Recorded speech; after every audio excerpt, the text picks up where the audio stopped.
So weitergeht, vertreibt die mit den Typen noch. Aber erwarte jetzt nicht von mir, dass ich deine Probleme mit Lars löse. Jedes Mal, wenn ich euch zusammen sehe, dann zerreißt es mir das Herz. Darf man da wirklich keine Kaugummis auf die Straße werfen?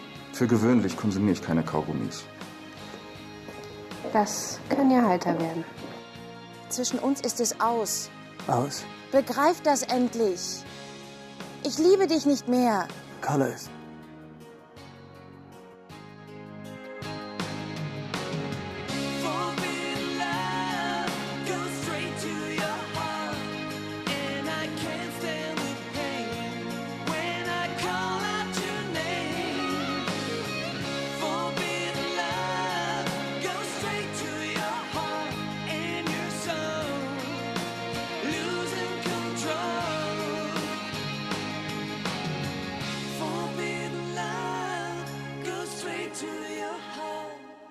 Evelyn, bitte. Aber es kann doch nicht einfach so vorbei sein. Zwischen uns ist es doch nicht erst seit gestern beendet. Trotzdem lasse ich mich nicht so einfach abservieren. Warum denn ausgerechnet Carla? Lass uns das bitte in Ruhe besprechen, ja? Aber nicht hier und nicht jetzt. Natürlich. Hauptsache, es bekommt niemand mit. Ganz genau. Reiß dich bitte zusammen. Geh nicht zu ihr. Evelyn, es tut mir leid.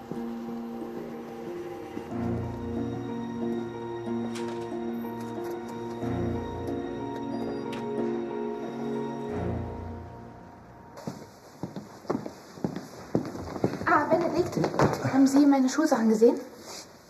Möglich. Der junge Herr Graf hat mich gerade gebeten, einige Papiere aus dem Salon zu räumen, die dort nicht hingehören.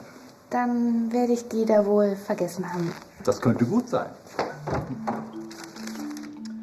3 Punkte. Mann, das geht dich überhaupt nichts an. Das sind mindestens 2 Punkte zu viel. Ist dein Lehrer ein Alt-68er? Im Gegenteil, das ist mein Adelsbonus. Solche erstaunlichen Leistungen hinterlassen leicht einen gewissen Ogu in der Öffentlichkeit. Noch geschwollener geht's wohl nicht. Wir von Lahnstein sind normalerweise mathematisch äußerst begabt. Der große Leibniz wurde von einem unserer Vorfahren unterrichtet. Kenne ich nicht. Und selbst wenn der Goethe persönlich unterrichtet hätte, ist es so toll, sich als Hauslehrer durchzuschlagen? Manchen Familienmitgliedern dürfte es schwerfallen, überhaupt einen passenden Beruf zu finden. Außer Schweißerin natürlich. Danke für den Tipp. Ich werde drüber nachdenken. Was zu beweisen wäre.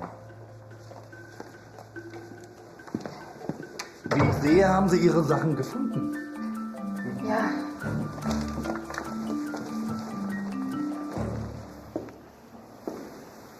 Hallo. Schön, dich zu sehen. Geht's dir wieder besser? So sieht's gerade in meinem Kopf aus. Soll ich anfangen zu interpretieren oder erzählst du mir mehr von deinem Gefühlswirrwarr? Ach, das ist doch alles Wahnsinn, was ich hier mache. Ich meine, dass ich mich hier mit dir treffe. Aber deinetwegen weiß ich nicht, was mit mir los ist. Ich kann auch gerade mit Isabel nicht so richtig sprechen. Ganz zu schweigen von Lars. Ja, das ist mir klar. Nur was erwartest du von mir? Naja, ich versuche mir jeden Tag einzureden, dass das, was zwischen uns war, nur einmal Geschichte war. Aber was? das klappt nicht. Es klappt einfach nicht. Ich muss die ganze Zeit an dich denken.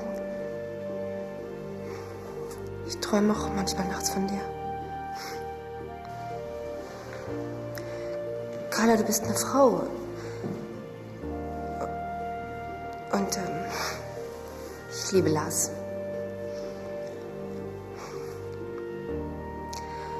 Carla, ich liebe ihn wirklich.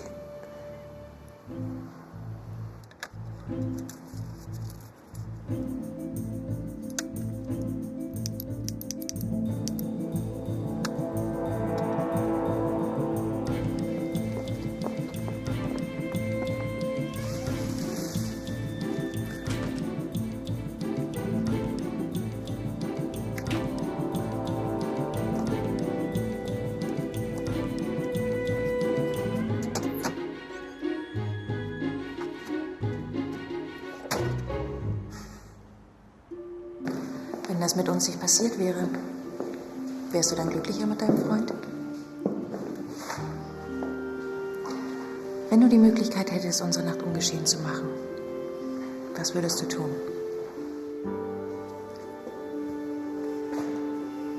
Was sind denn das für Fragen? Das weißt du ganz genau. Dir, das war wunderschön. Das ging mir auch so. Deswegen kann ich auch diesen Abend nicht so schnell vergessen. Den Eindruck habe ich aber fast bei dir. Das Schöne ist der schrecklichen Anfang. Findest du das Zitat wirklich passend? Erst war schön, dann war schrecklich. Ach, ich kenne mich nicht mehr aus.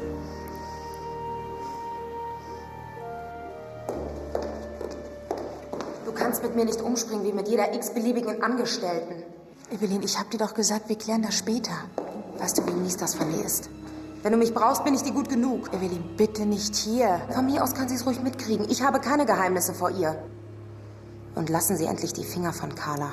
Bitte was? Evelyn, was soll das? Warum gehen Sie nicht zurück zu Ihrem Freund und lassen uns endlich in Ruhe? Carla, hast du ihr von uns erzählt oder was? Ausgeheult trifft es wohl besser. Hannah! Hannah! Lass sie.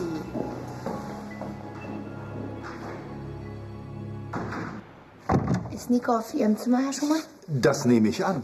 Bitte. Hier. Hi. Hallo. Was ist denn los?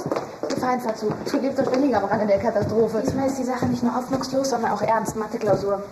Ich dachte, du wärst wieder kurz vorm Rauswurf. Nicht witzig. Mathe ist schon schlimm genug. Seit wann ist dir denn Mathe wichtig? Diesmal geht es mir nicht nur um meine Versetzung, sondern auch um Ansgar. Das ist meine Schwester Jana. Freut mich. Sehr ähnlich seht ihr euch ja nicht gerade. Ja und? Wir uns ja auch nicht. Und dabei ist es nicht nur das Aussehen, was uns unterscheidet. Schönen Tag noch, ihr beiden.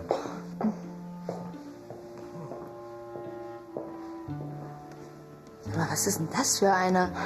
Meine persönliche Katastrophe. Mein Halbbruder Ansgar. Ihm muss ich beweisen, dass ich die Mathe-Klausur packe. Aber nicht in diesem Leben, oder? Nur in diesem.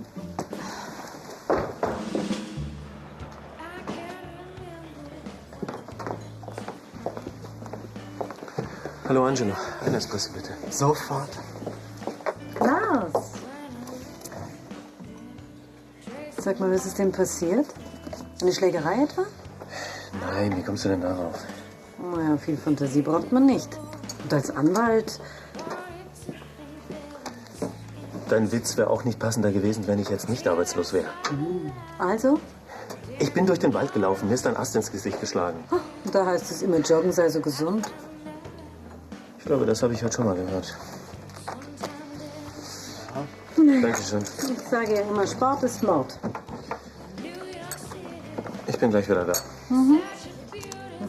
Sagen Sie mal, Ihr Bruder hatte doch eine Schlägerei, oder?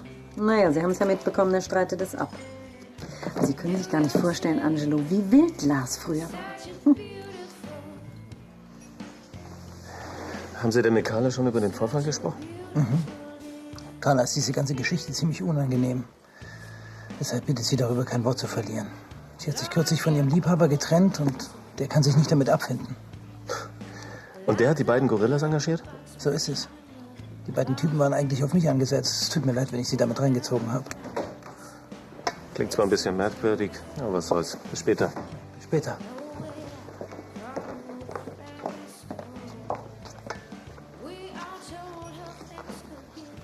Was Frauen wirklich wollen? Und du glaubst, das hilft? Wissen ist Macht. Sagt man doch so, oder? Also, soweit ich weiß, hast du dich noch nie für die Seele einer Frau interessiert, hm? Ach, weißt du, das ist auch nur so ein kleines Hobby von mir. Aha. Du solltest mir mehr von deinen neuen Hobbys erzählen. Bei einem Essen? Ich lade dich ein. Okay. War sonst noch was? Nee, ich habe vorhin ein neues Fass angestochen und Wasser habe ich auch aufgefüllt. Das war's eigentlich. Was ist mit dem Bier? Hörst du mir eigentlich zu? Mein Gott, bring mal wieder ein bisschen Klarheit in dein Leben. Dann musst du dich auch nicht mehr ums Bier kümmern. So Spinnst du jetzt, oder was? Was ist denn mit deiner Affäre? Hast du Tisch 1 schon abkassiert? Läuft da noch was? Nein! Dann ist das also erledigt. Meine Affäre ist selbst liiert, habe ich gerade erfahren. Aha. Sollte dir ja eigentlich egal sein, ne? Ja, ich war wenigstens offen zu ihm. Ja, ich gratuliere dir. Und Lars schließt dich bestimmt an. Jetzt hör mal auf mit dieser scheiß Moralpredigt, ja? Entschuldige bitte, wenn ich dich angucke, dann sehe ich, dass du verliebt bist. Das verstehst du nicht. Na, da gibt's ja auch nichts zu verstehen. Du sollst dich doch einfach nur entscheiden. Entweder für Lars oder gegen ihn. Aber dieses Hin und Her, das hat er wirklich nicht verdient. Ich habe das Gefühl, du bist mit den Gedanken ganz woanders. Ach, du weißt, wie das ist. Das Geschäft kennt keinen Feierabend. Kann es sein, dass deine Gedanken um eine ganz gewisse Geschäftspartnerin kreisen? Dir kann man nichts vormachen. Im Showbusiness lernt man hinter die Maske der Menschen zu sehen. Ich wollte schon immer wissen, wie es aussieht, wenn du verliebt bist.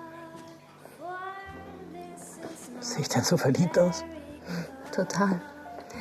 Nur leider nicht in mich. Shit, ich verstehe mich nicht falsch. Du bist eine faszinierende Frau, aber Carla, das ist... Du brauchst jetzt nichts zu sagen. Ich wünsche dir sehr viel Glück. Adieu. Adieu.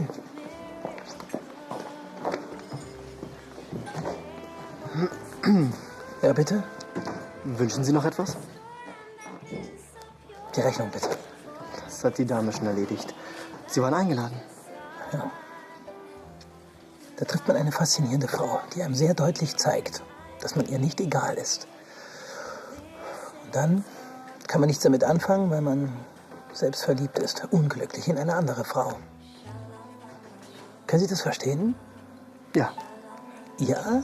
ich bin Italiener. Sie glücklicher. Wahrscheinlich hast du dich vertippt. Wer ist eigentlich dieser Leibniz? Wie kommst du denn jetzt auf den? Kann der irgendwas Besonderes? Naja, dem hast du unter anderem auch diese Matheaufgaben zu verdanken. Infinitesimalrechnungen und so. Also Mathe braucht wirklich kein Mensch.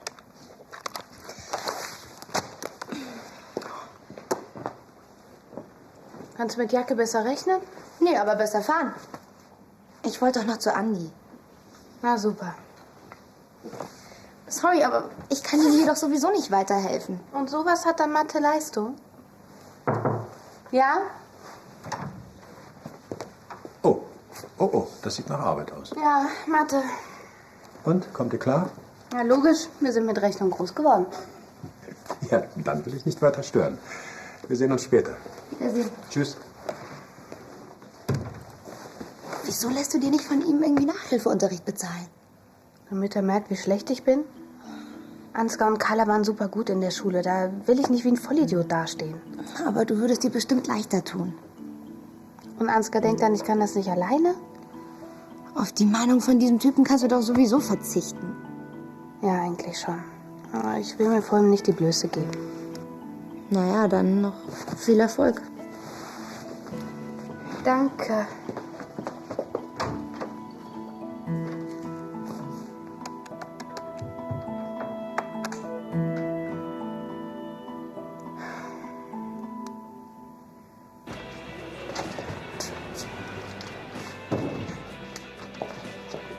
Na, mein Schatz, Lars, du guckst so, als wäre ich ein Gespenst. was hast du denn da gemacht? Ach mein Gott, jeder spricht mich auf diesen kleinen Kratzer an. Das ist kein kleiner Kratzer. Ich hole jetzt mal ein Pflaster. Nein, lass. Wie war denn dein Tag? Normaler Kneipenbetrieb, nichts Besonderes. Ja, dann müssen wir das ändern. Auf was hast du Lust heute Abend? Ich weiß nicht. Eins der großen Cars? Kino, Kabarett, Kneipe? Ach, keine Ahnung. Ein Car habe ich noch.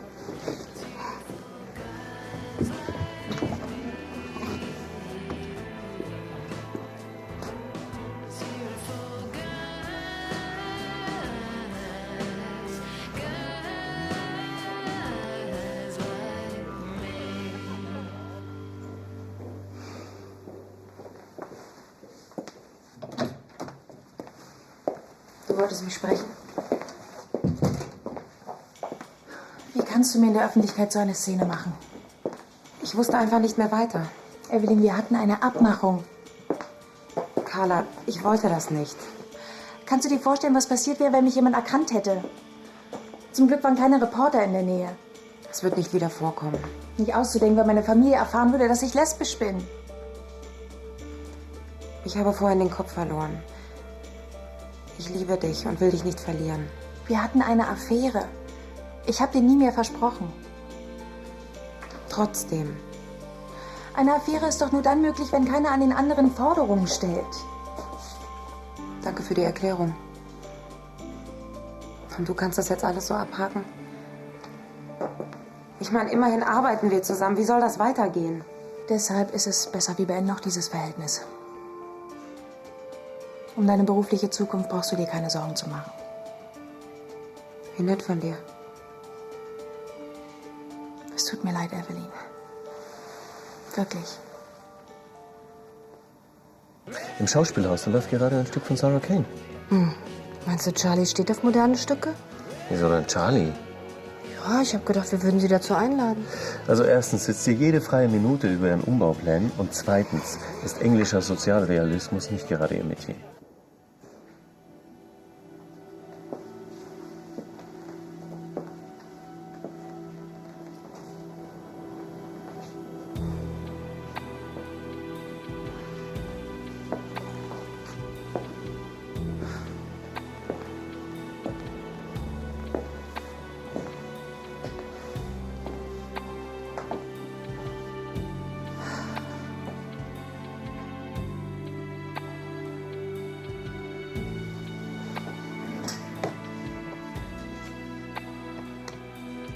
Muss ich mir jetzt also keine Sorgen mehr machen. Nein, es ist alles wieder bestens. Das wollte ich hören. Ja?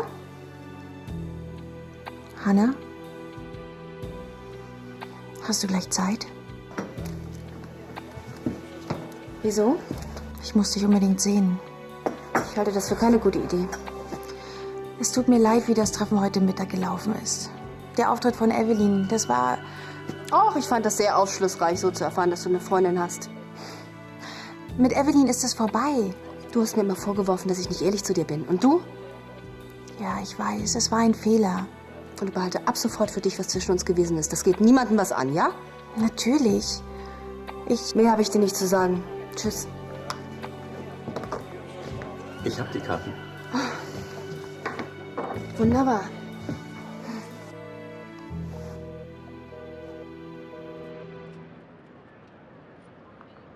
Gräfin Lahnstein müsste jeden Augenblick eintreffen, wenn Sie so lange warten möchten. Danke. Frau Gräfin, Sie haben Besuch. Das sehe ich. Danke, Benedikt. Was machst du denn hier? Wir waren verabredet. So? Daran kann ich mich gar nicht erinnern. Na gut, dann vielleicht nicht so fest. Tut mir leid, Ben, aber ich habe heute wirklich keine Lust auf diese Spielchen. Ich möchte lieber alleine sein. Weil du Beziehungsstress hast. Ja, den gibt es immer mal wieder. Waren wir uns nicht einig darüber, dass zwischen uns alles geklärt ist? Und wir Freunde bleiben? Warum hast du mich dann angelogen? Ich weiß nicht, wovon du redest.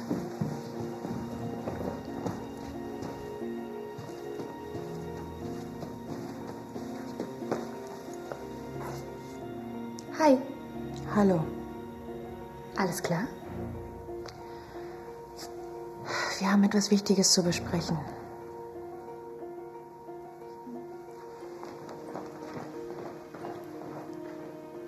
Also ich sagte doch gerade, heute keine Spielchen. Okay, keine Spielchen. Warum hast du mich die ganze Zeit hingehalten und mir nicht gleich gesagt, dass du auf Frauen stehst?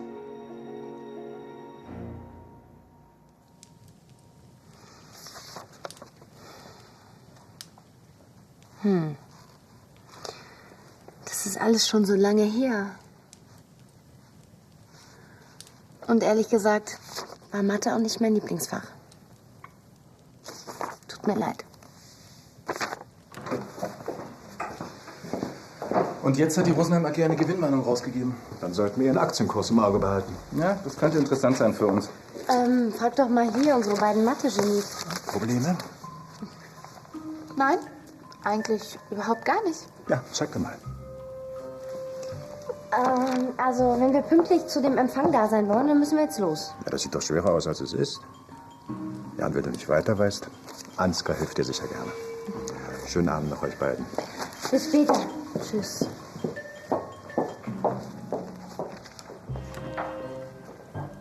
Ja, keine Panik, ich schaff das schon alleine. Ja, das denke ich auch.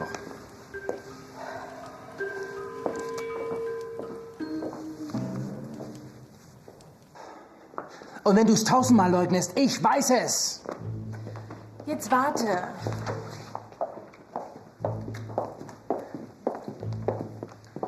Herr von Beinbach. Graf Hörnstein? Cecile. Hallo. Tja, wir haben noch etwas zu klären. Wollen wir? Ja, ich hole nur noch meine Tasche. Wie kommst du denn auf diese absurde Idee? Ich spreche nur davon, was ich gesehen und gehört habe. Wer immer dir das erzählt haben mag, der hat gelogen. Hanna, ich hab's von dir gehört. Dein kleiner Disput mit deiner Assistentin. Vom Museum. Was denn für ein Museum? Hanna, jetzt reicht's. Ich war zufällig in eurer Nähe. Und das Wesentliche, das habe ich mitbekommen. Also gut. Dann ist es also wahr. Ja. Aber ich bitte dich nur um eins. Erzähl niemand etwas. Wenn mein Vater davon erfährt, dann bricht eine Welt für ihn zusammen. Für mich ist sie bereits zusammengebrochen.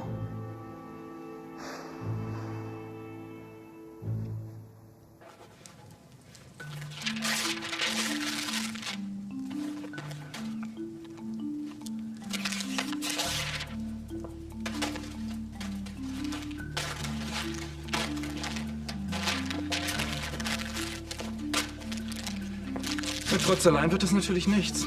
Und das freut dich bestimmt tierisch. Ach Gott, es gibt sicherlich schönere Freuden als die Problemchen einer 17-Jährigen in Mathe. Ach ja? Welche denn? So ein blöder, arroganter Sack wie du weiß doch vor Überheblichkeit überhaupt nicht mehr, worüber er sich freuen soll.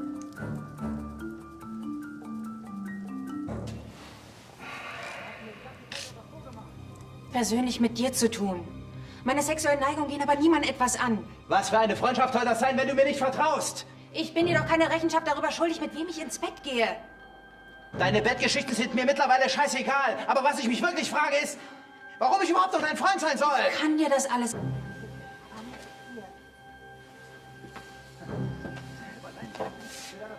Zeit über mich lustig gemacht. So ein Unsinn. Ich, der liebestolle Trottel, der auf eine Lesbe abfährt. Das stimmt nicht.